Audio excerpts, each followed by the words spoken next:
बुलढाण्यामधील लोणार सरोवराच्या पाणी पातळीमध्ये तब्बल 14 वर्षांनी वाढ झालेली आहे। पाण्याच्या पातळीमध्ये वाढ झाल्यामुळे लोणार सरोवर परिसरामध्ये असलेल्या 5 मंदिरांना पाण्याने वेढा दिलाय।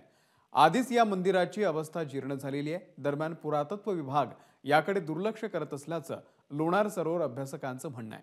बुलढाणा जिल्ह्यामध्ये जवळपास 14 वर्षांनंतर अनेक झरे डिसेंबर महिन्यातही प्रवाहित झालेले आहेत। पाऊस मोठ्या प्रमाणात पडलेला आहे व पाऊस पडल्यामुळे येथील झरे जे आहेत 5 झरे ते मोठ्या प्रमाणात वाहत आहेत व ते सरोवराला मिळत आहेत। यामुळे कदाचित आपल्या सरोवराची पातळी खूप वाढलेली आहे। ही खरंच चिंतेची बाब आहे।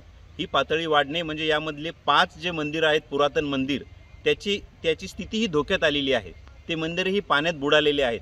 आपण विष्णू मंदिर असो, मुंगळा महादेव मंदिर असो, कमळजा माता मंदिर असो, अशी जवळजवळ 5 मंदिरं पाण्यात डुबण्याच्या स्थितीत आलेले आहेत। यावर उपाय म्हणून आपण असं काही करू शकतोय की लोणार सरोवराची धार व पापारेश्वराची धार ही धाराचं जे पाणी आहे आउटलेट, हे आउटलेट जर आपण गावकऱ्यांना किंवा झाडांना बगीच्यांना दिलं तर पाण्याच्या पातळीमध्ये थोडीशी वाढ होण्यास खंड पडेल असं आमचं मत आहे।